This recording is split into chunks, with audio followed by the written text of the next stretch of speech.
Thank you, everybody, for coming to the Aaron Torres Podcast YouTube page. If you could do me a quick favor, see that little subscribe button at the bottom of your screen? Go ahead, click that subscribe button. Really does help our channel grow, our audience grow, and I really do appreciate it more than you know. So click that subscribe button. Appreciate your support. Now, here's the video that you came here for. Last year, I think everybody remembers, Torres had a little bit of a social media back and forth, to say the least, with Purdue fans. And the concept was pretty straightforward. I was just the first person that was willing to call out the ridiculous Zach Edey double standard. The fact that he was taking, in some games, 18, 20, 25 free throws by himself, and the other team, and by the way, that's not hyperbole. Like, there was one game, I think Purdue shot like 42 free throws and he shot like 28, or doesn't matter. I was the first one to call out the nonsense of, how does Purdue have a plus 31 free throw advantage against other good teams? Well, Purdue fans were not happy with that. And Purdue fans said all sorts of mean things about me.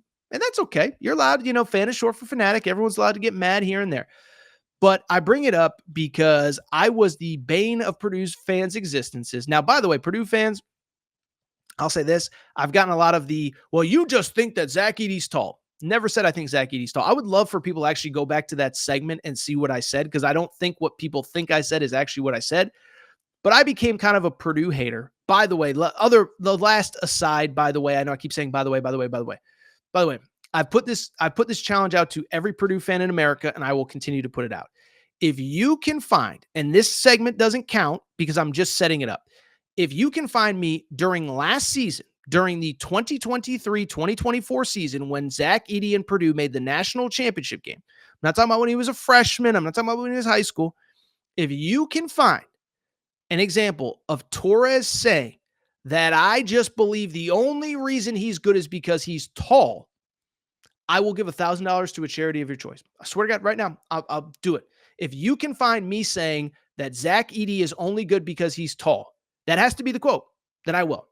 I said I think he gets an unfair whistle. I said it, but I also said he's a great player. He was my vote for National Player of the Year last year. So that's the edict out to Purdue. First fan that can find that, I'll give $1,000 because I never said it.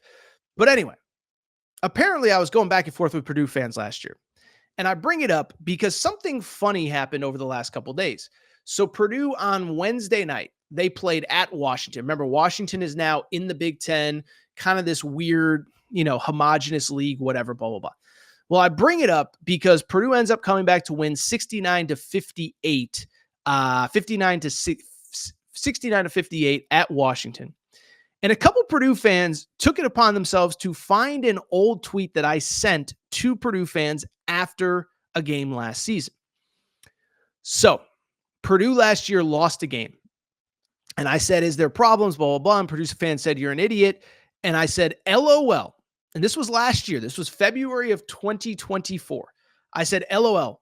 Wait till Purdue loses to the 17th place Big Ten Washington team at this time next year and come back at me.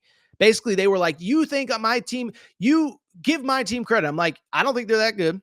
Let's see what happens when they lose to 17th place Washington in 2025. Well, I bring it up because they played Washington on Wednesday night. Washington is currently ranked 17th in the Big Ten. And when I tell you Purdue fans, they made sure to let Torres know that, you said this.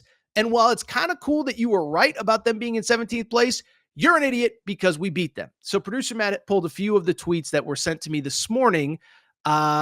Gene Katie's burner, who, by the way, has blocked me on Twitter because I wanted to respond to this tweet. He said, it's kind of impressive that you knew Washington would be where Washington would be in the standings, though. That's, of course, after calling me a total idiot, which is fine. I probably deserved it. A couple other ones, and I'll try to find a few as well. Nash Peter says, LOL, you're a parents cover your ears. Nash says, Torres, you're a jackass. So shout out to Nash. My guy, Nash, was not very happy with me saying that. Let's see what else I can find. What else do we got here? What were you saying? Says the Twitter account, Aaron Torres and Dave Borges hater. By the way, Dave Borges is a UConn beat writer, so I don't know what Dave Borges said to end up in the Torres stratosphere of Purdue hatred.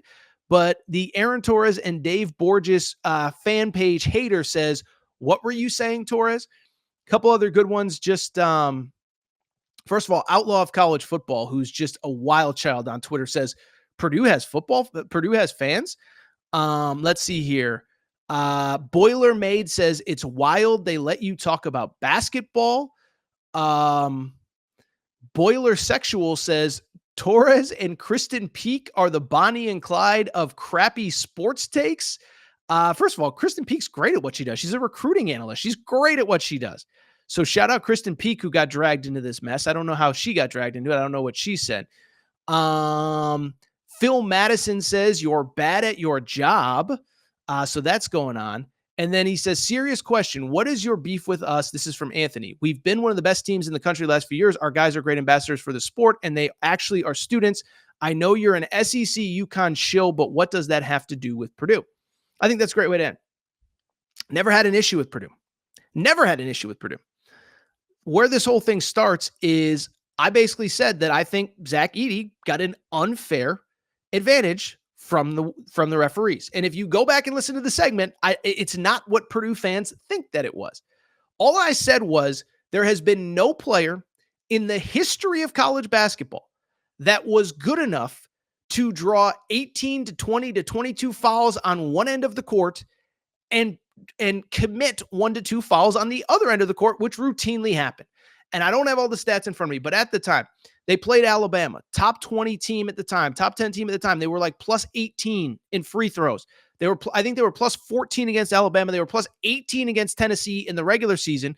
And so when I did this segment, I said, there's no player in the history of basketball that's good enough to draw 18 to 20 fouls on foul shots and, whatever on one end and commit 0 to 1 on the other end. By the way, that happened in the Elite Eight as well. Zach Edey got called for 1 foul against Tennessee when he two-handed shoved somebody out of bounds. Against Tennessee, again, he was called for 1 foul. Meanwhile, in that game that he goes for 40 points, it was a great game. He shoots 21 foul shots. So he shoots 21 foul shots in that game, 22 foul shots, excuse me. Tennessee shoots 11. I'm sorry. What do you want me to tell you? Listen, it's water under the bridge now. But the point I'm trying to make is that I don't take back anything I said. I have no beef with Purdue. I have no beef with Zach Edey. People think I hate Zach Edey. No. I just think that there's been no player in the history of basketball that's good enough to draw 18 to 20 fouls on one end and 1 to 2 on the other. That player doesn't exist. And people say, oh, it's like Shaq. No, the difference is that people used to intentionally foul Shaq because he couldn't shoot free throws. Zach Edey shot like 78% from the free throw line. So teams were not incentivized to foul him. I thought the refereeing was bad. I think they didn't know what to do with him. But again, you just cannot tell me that there is any player in the history of basketball that is good enough to draw again. Just think about it. Just use common sense. Zach Edey alone, 22 foul shots. Tennessee in an Elite Eight game with 11. Enough said.